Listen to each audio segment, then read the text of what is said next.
They are very grateful that we have the opportunity to share the wisdom and information that they are wanting mankind to know. They are here assisting mankind to the best of their ability, and the best of their ability is to the best that mankind is open to what they have available to them. They are very efficient and sufficient in what they have to offer. We are less efficient in what we are able to receive. We are going through an opening consciously of one's conscious mind stream, and one's conscious mind stream can be in some way like a portal that is receiving of all that is. So it's not just of bits of information, but it is of all that is. So our mind stream can be available to all information, all wisdom, all knowledge. And that ability to be open is the ability to reconnect to one's full source, one's full divine source.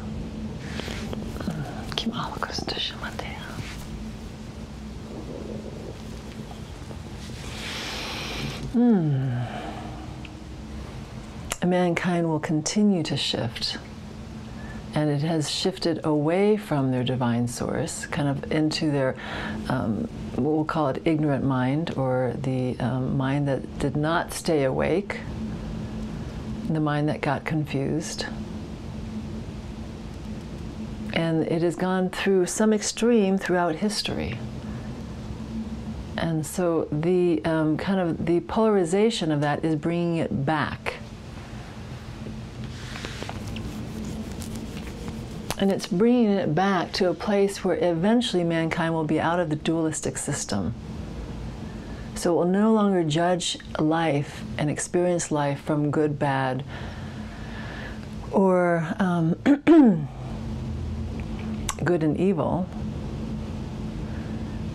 But it will be, and it will not be subject to such dualistic interference, so to say.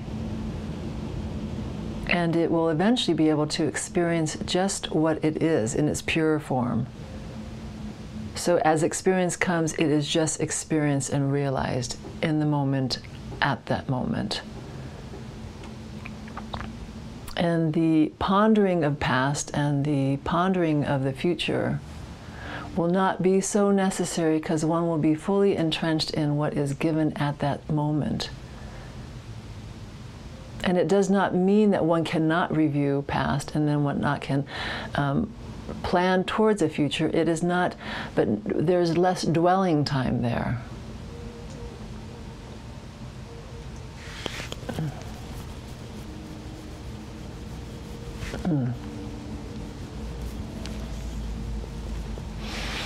And as mankind cooperates with oneself, as mankind cooperates with the divinity of oneself, then the peace and harmony that man seeks out so strongly at this time will be found. So because man is in conflict with oneself, and because mankind is shut down from one's true self, they are naturally in conflict, because they are not in the full embodiment. And all that conflict is showing up in the world ways, through all the aggression, through all the greed, through all the atrocities that have happened, come from a place of being shut off from oneself. And when we speak of oneself, we really refer to the divine and true being, the essence that is, always has been, always will be, and is in existence as we speak, but maybe not consciously made aware of, maybe not consciously inhabited.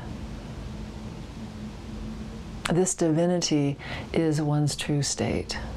It always has been, always will be. And this fact can never be changed. This truth can never be altered. What can be altered, though, is the experience of that divine state.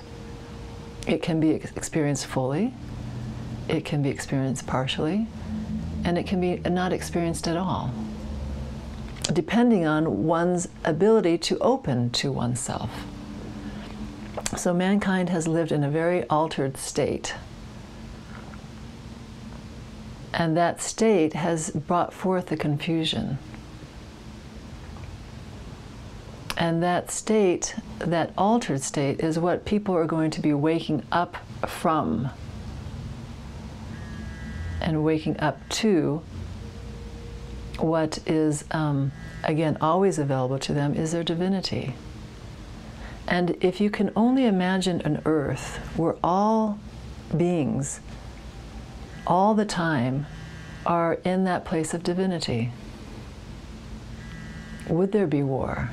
No, there would not. Would there be poverty? No, there would not. Would there be strife and suffering? No, there would not. And is this possible? We say indeed it is, and it is inevitable as we see it.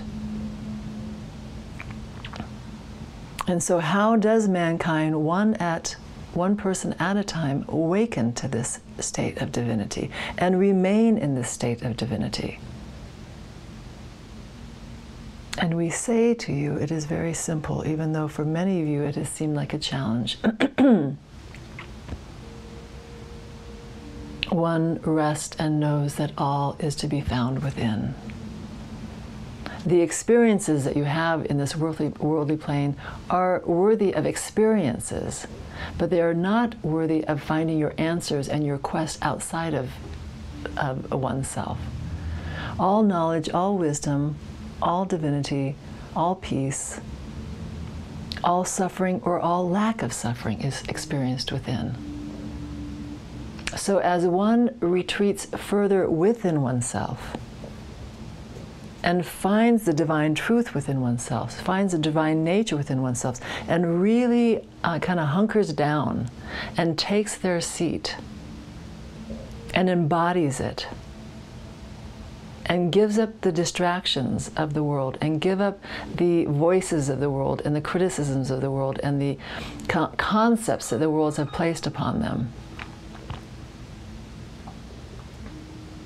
and goes to what feels natural and true within oneself, and makes that the most familiar place, makes that the most honored place, makes that the most frequented place, then one stops going to places of forgetfulness and stays in a place of remembrance. One embodies, it's like places that, that suit within oneself, and does not look for it on the external world. And we say to you now that on the planet there is a vibration that is shifting that will allow this to happen more easily for you. It's kind of like there has been a dark, dense energy that has permeated this planet, and it has made it very difficult for the masses to go there. There have always been the individuals who've kind of maintained it, who've come down, who've tried to shine their bright lights to remind people of these truths.